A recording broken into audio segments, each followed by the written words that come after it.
Hey,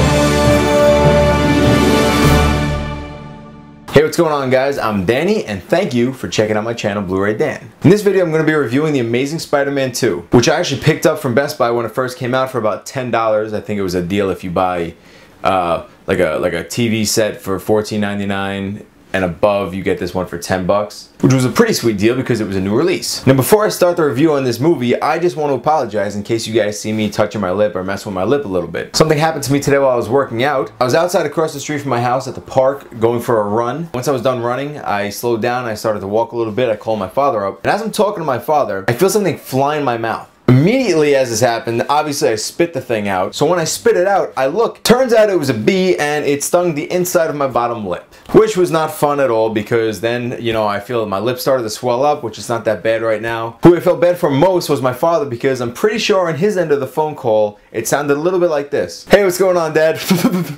So that was not fun. I had to ice it down a little bit. So that's what happened to me, and let's hope that doesn't affect this review. I figured I'd pick this one up because I kind of enjoyed the first one. Now, I'm not going to go on and compare these to the original three. There are some things that I like and dislike about both of them. For instance, Tobey Maguire played Peter Parker in the first three movies, and I didn't mind it. It was actually pretty good. I know I said I didn't want to compare it all, but comparing Tobey Maguire to Andrew Garfield, I personally feel like I prefer Andrew Garfield. I don't know what it is. I feel like Tobey Maguire is just really, really goofy, as is Andrew Garfield in this movie, but I feel like he's a little tougher. I don't know. I just feel like Tobey Maguire was a little bit of a weird pick for that one. I know I'm going to get a lot of hate on this, that's just my personal opinion. I still enjoy those movies very much. Now, I know a lot of people didn't like this movie too much and it got a lot of bad reviews, but I gotta say, I didn't mind it. To me, it's a popcorn flick. There was enough action, there was a lot of story, I think a little too much story. In the beginning, I think it took a little too long to start the movie off. It was filled with the story of Peter Parker's father, and I don't know how much I like that. I personally think it was a little unnecessary and I could have done without it. In fact, it wasn't just the beginning. There was a lot of Peter Parker's father throughout this movie. Not just Peter Parker's father either. There was a lot of storylines that were going on in this movie. You had his father's storyline, Peter Parker's storyline, Gwen Stacy's storyline, Jamie Foxx's storyline,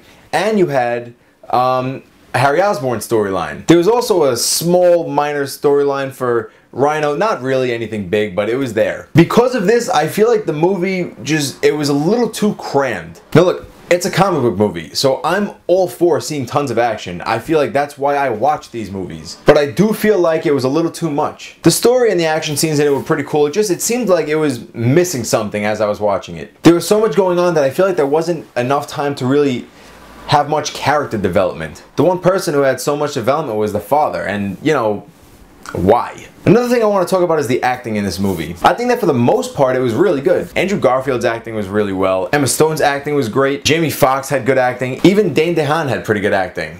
And don't hold me on his name because I'm not sure if I said that right. Now, the one person whose acting kind of got to me a little bit, and only because I'm comparing it to the rest of them, was Paul Giamatti's. Now, don't get me wrong. Paul Giamatti is a phenomenal actor. I've seen him, he puts his heart and soul in every movie he's ever in, as he did with this movie. But I feel like there's a difference because I feel like Emma Stone and Andrew Garfield, they made a comic book movie a little more realistic as you're gonna get. And Paul Giamatti kind of took a comic book movie and acted like he was in the comic. And I don't know, like it seemed a little too, not fake, but comic booky. Like I said, it is a comic book movie, so there is going to be some of it, but I just feel like the portrayal was a little different. I also don't feel like there was I also don't feel like there was enough footage of Spider-Man himself. With all the other storylines going on, I feel like maybe it got lost a little bit. I read somewhere that Andrew Garfield actually responded to all the negative feedback and the bad reviews, and he pretty much said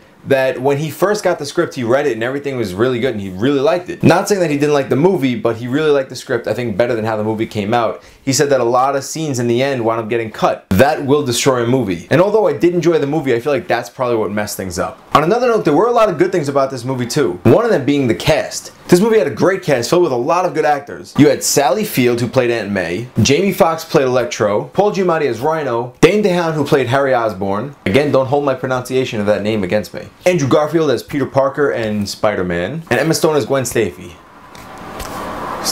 And Emma Stone as Gwen Stacy. Emma Stone.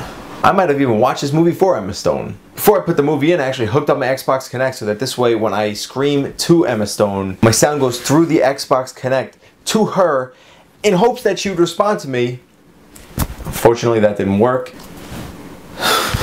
All in all, I enjoy this movie. I think it was a great popcorn flick. Another good comic book movie. The picture quality was awesome on it. The details on Spider-Man's suit and the scenes where he's swinging throughout the city was great. The really high detailed quality on Emma Stone's face was so good. There weren't that many special features if you really look at it. I mean, there were 9 additional deleted scenes which I watched, which a lot of them had to do with Peter's father, which I think that there was already too much of. There's an audio commentary by director Mark Webb, but that's pretty much it. I'd give The Amazing Spider-Man 2 a 7 out of 10. So now I got a couple questions for you guys. What did you guys think of the movie? Did you like it or dislike it? Did any of you pick it up? And if you did, what version did you pick up? Because I know there were a lot of them, including that big blue Jamie Foxx's head that just changes different colors as he gives that weird smirk on his face.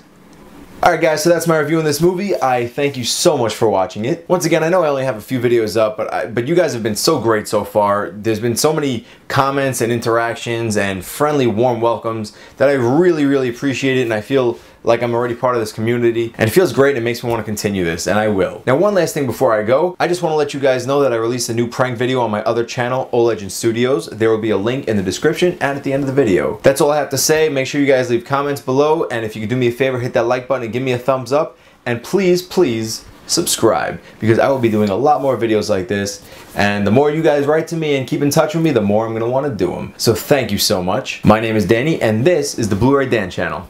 Thank you guys.